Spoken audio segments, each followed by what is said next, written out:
Pop quiz, what sound does a video that never gets watched make? That's right, crickets.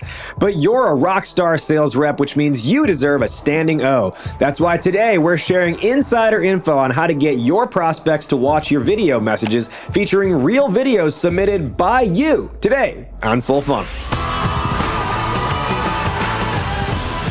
Hey everyone, I'm Raj Nation, he's Tyler Lessard, and you're watching Full Funnel, the weekly show that's like the Energizer Bunny because it just keeps going and going and going. Make sure you hit the subscribe button. Why? Because this is the only program faster than Domino's where we take one hot sales topic, slice it 3 ways, and deliver it fresh to you in under 10 minutes. Today's order, the art of the video prospect. Top Funnel.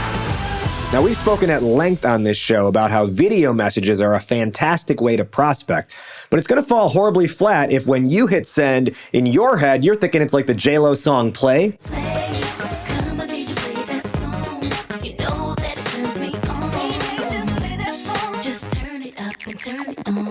But in reality, they never even looked. Full Funnel fan Amber was kind enough to submit her actual emails and video messages for us to help her out right here, right now. Amber's first email here is titled Video for Douglas. Hello, Douglas. Made a quick video for you. And then we've got the animated GIF thumbnail there featuring Douglas's name personalized as well, followed by thank you for watching. When I look at this, I'm seeing an issue with the context around the video. Simply just dropping the video and said, hey, I made this for you, doesn't actually lead me to click this thing or be interested in clicking in it, even if my name is on it. I'm worried about 2 things if it doesn't have the right context.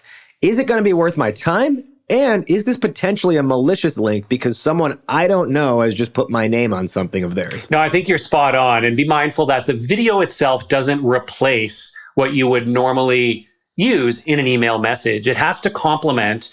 And I agree that you need to set the right context before the thumbnail image to create that interest, that curiosity, and to answer that important question you mentioned. Is this going to be worth my time to watch? Just because something might seem interesting, I may still not be inclined to click through. And with a video message, you can create a lot of curiosity and interest to make it almost irresistible to want to watch that video. Now, one way to do that is to actually use the copy after the thumbnail image. Instead of just saying, thanks for watching, say something like, is the problem I shared in my video something you may need to solve as well? Now that, to me, creates a level of curiosity where, well, I gotta watch that video now and find out what is the problem she actually talked about.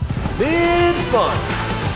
Now here's a second email from Amber to her prospect, Jeff, which also didn't get watched. Hello, Jeff. Have a quick question on those job roles you're hiring for. Thumbnail image. Worth exploring? Now, one of the things I like that Amber's done here is actually some of the tips from our top of funnel. She's set a lot more context around the thumbnail image and also created some good curiosity with a nice little phrase like worth exploring and teasing out the job roles she knows Jeff is hiring for. So Raj, in this case, what do you think might have gone wrong? I got to look at the subject line on this one. And Amber, I'd be curious if you go into your analytics, did the email itself ever get open? Not just the video, but did the email itself get open? Because when I see video message for Jeff, it's too neutral of an opener. Think of your email subject line almost like the chapter in a book. So can you have it be more of a concluding thought or a curiosity building thought? Video message for Jeff kind of blends in with all the retail marketing promotional emails someone might have in their inbox where it's like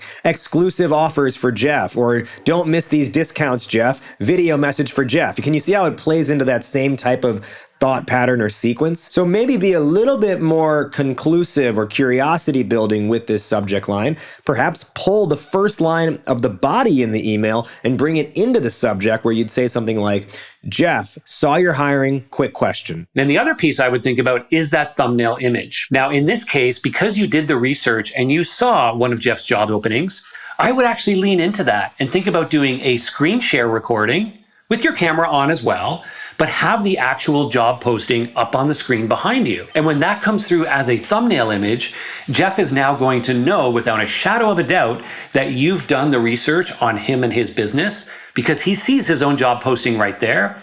It's going to get his attention, it's going to create even more curiosity, and it's going to increase his expectation of value when he clicks play because he knows you've done your homework. So think about putting those three things together, that amazing subject line, the curiosity and context-centric copy, and then finally that thumbnail image that shows that you've actually done the research. Bottom funnel. Now, Amber, if you follow those pointers, we feel pretty good that your videos will get watched. Assuming they get watched, let's make sure the video content itself is on point. Let's have a look. Hello. That was a bit of a strong hello, wasn't it? Hi.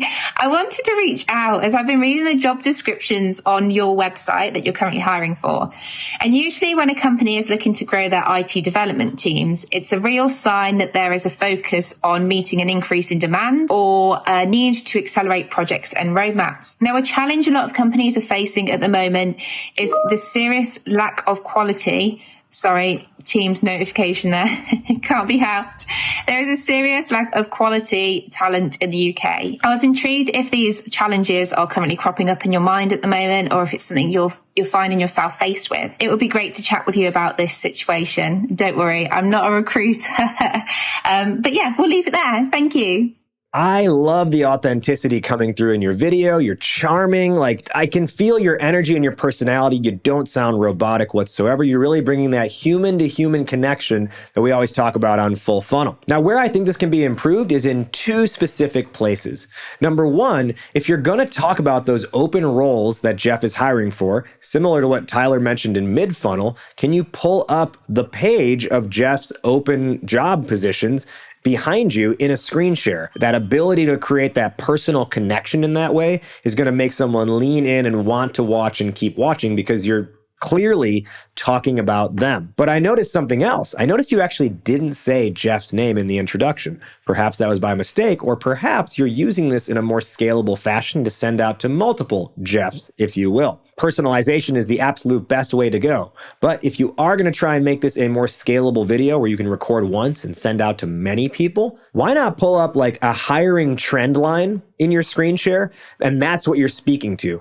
Because again, a video of just you, I don't know you yet. Should I be watching a video of just you? A video of a stat that you're referencing, and then you're kind of like circling it with your mouse or drawing on the screen with it. That's something that almost feels more like, hey, this person's educating me and not trying to sell me. Now, I also loved the charm, the authenticity. You feel very trustworthy on camera, Amber, so continue to lean into that. One area that I might suggest is being mindful and confident in your call to action at the end of the video. It would be great to chat with you about this situation. Don't worry, I'm not a recruiter. But yeah, we'll leave it there. Thank you. Now, instead of saying something like, might this be worthwhile to talk about, or is this worth exploring? Maybe consider an ask that is very specific and also easy for the prospect to say yes to. You could end your video with, would it be okay if I were to send you some of the latest data on hiring in the UK? Or would you like to hear more about those exorbitant onboarding costs? Or it could be something like, could I send you another video to share a bit more about how we address these challenges? All of those are things that are very easy to say yes to as a prospect without feeling like, I got to get on another call with another person where I don't know what the outcome is really going to be for me. So lots of great tips here on how to really optimize the video itself. And of course, how to make sure it gets watched in the first place. The close. We've reached the end of our funnel. Let's recap. Takeaway 1, build context and curiosity around your video message to get them to press play. Takeaway 2, think of your subject line as a chapter heading and use something about them in the visual of your thumbnail to maximize your chances of getting it opened and getting it played. Takeaway 3, to get them to watch the video and then ultimately convert, make the visual about them, not about you. Our funnel is full. We hope you can get back out there now and fill up yours. Remember to like, comment, and subscribe before you head out of here. He's Tyler Lessard. I'm Raj Nation. You have been watching Full Funnel exclusively on Sales Feed. We'll catch you next week. But in the meantime, remember, who let the dogs out? We may never know.